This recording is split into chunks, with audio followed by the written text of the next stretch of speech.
Dutangiye agafilime kacu umukobwa witwa Dina arimo arasohoka muri geti ahantu rwose ubona ko yambaye ubusa, nuko akitsimba inyuma rwose y'idirishya akabanza akareba ibintu biri kubera mu nzu, aba arimo aracira isiri umusore urimo aho ngaho urimo urarwana n'umugore we, ubona ko rwose umugabo urimo ararwana n'umugore we, umugabo witwa Gabriel arimo ararwana n'umugore amubwira ati ninde muntu numvisha aha ngaha mwari muri kumwe, nagiye mu kazi nzi ko nta muntu muba muri kumwe, none nje nsanga rwose hari umuntu mwari muri kumwe, nuko rwose Dina agatangira kureba hirya no ku ruhande, aba ari hejuru muri etaje akibaza uburyo ari buva aho hantu, nuko agatangira guhamagara umuntu ukora amapoto, umusore uri aho ngaho rwose uba uri gukora amapoto hirya ntabashe kumwumva, nuko ako kanya akaba aramubonye.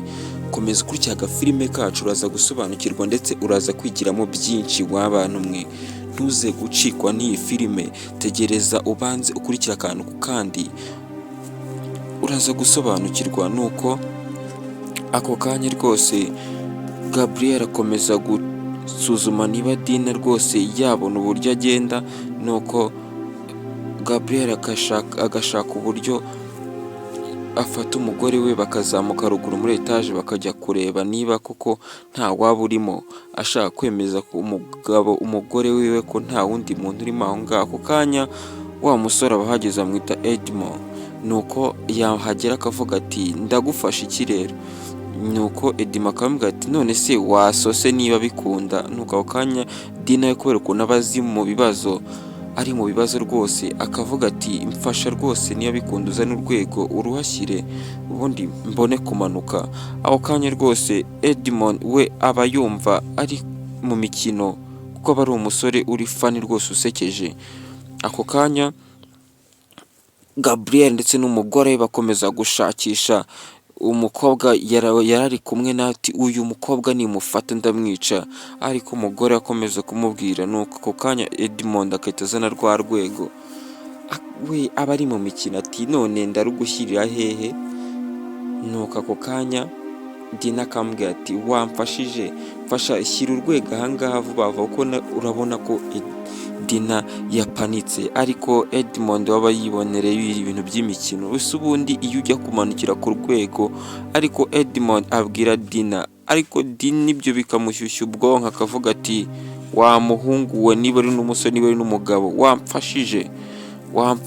Ako kanya Edmond wakomeza kwirebera uburyo umukobwa yitereye akavuga ati nyamara uteye neza nibyo ndi kwirebera, nuko ako kanya Edmond akavuga ati ngewe ngufasha. Ako kanya Dina akavuga ati ariko wamfashije kuko niba bikunda uri umusazi, niba bikunda rwose shyiraho urwego nigendera. Ako kanya Edmond akavuga ati okay niba unyise ikigoryi reka nigendera. Ako kanya Dina akahita amubwira ati buretse nzaguha icyo ushaka cyose, icyo ushaka wowe numanura ahantu nzakiguha. Avuga ati okay. Edmond akavuga ati niba uzi icyo nshaka cyose uzakimpa, akahita aza kumanuka rwa rwego. Ako kanya bagahita batugarura kuri Gabriel arimo araganira ndetse n'umugore we bari kuvugana bari gutongana, bavuga ati ese uwo mugore mwari muri kumwe ari ko mbizi neza ko mwari muri kumwe. Umugore rwose aba yashyushye cyane avuga ati nimufata ndamwica, akahita azahandi yarari agasanga Dina akabibona ko rwose baje kumureba. Ako kanya baba bahageze, umugore yaza agasanga yamaze kugenda kare, nuko Gabriel akibaza ahantu uwo mukobwa agiye bikamucanga nawe, nuko kumbi baba bakiri ku rwego aho ngaho Dina ndetse na Edmond bari ku rwego ahantu kuri icyo gipangu, bakahita basohoka vuba bakahita baza birukanka byihuse ati twihute batarahadusanga.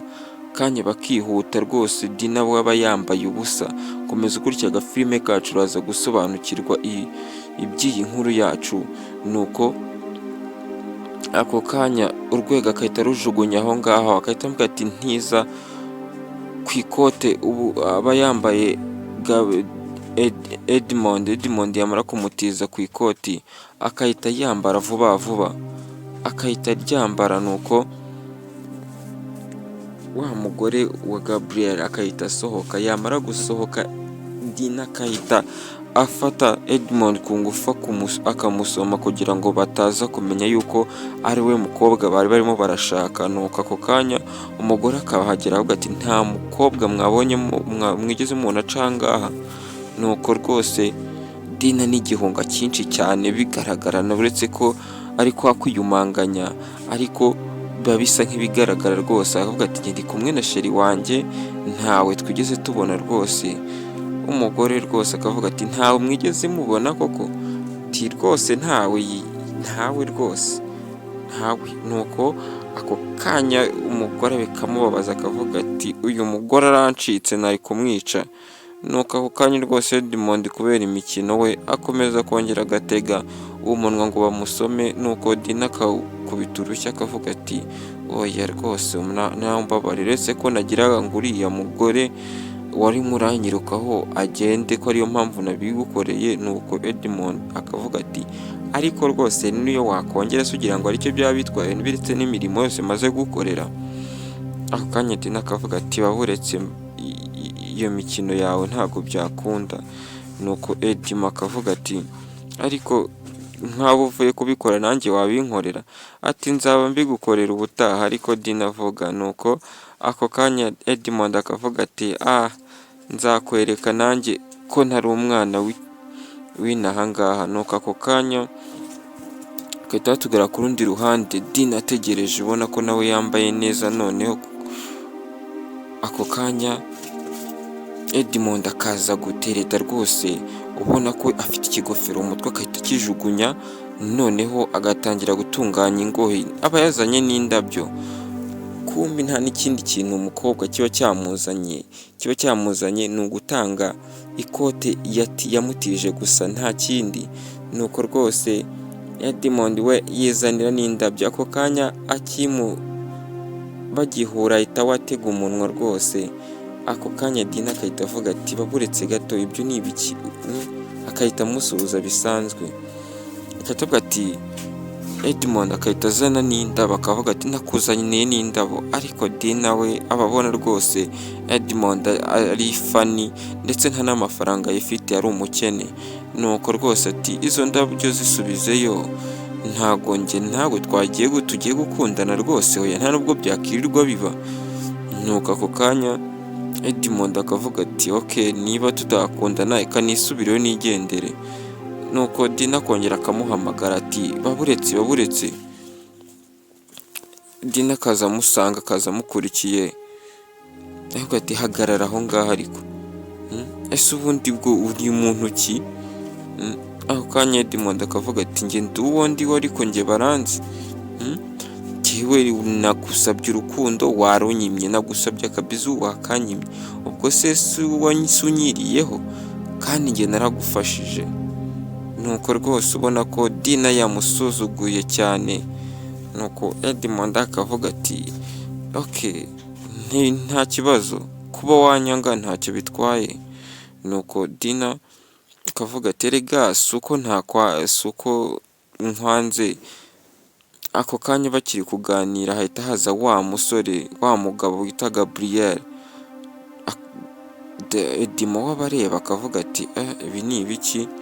Ako kanya Edmond we ahita aba afite insinga mu ntoki, ubona ko rwose zirimo amashanyarazi ntumbaze ukuntu abigenza. Agahita afata scotch akahita azirika mu biganza byiwe. Sinzi ikintu aba agamije, tega amatwi uraza gukurikira ndetse uraza gusobanukirwa ibintu aba arimo gukora. Kumbi mu biganza bye haba harimo insinga ebyiri, akahita azizirikaho scotch kuko rwose baba bizi neza ko Edmond akora amashanyarazi. Akahita yongera akahita abareba inyuma. Nuko akahita asuhuza wa musore, yamusuhuza umuriro ukamukubita cyane.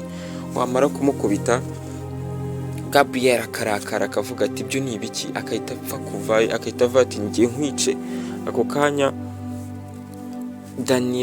Dani akaza gukiza.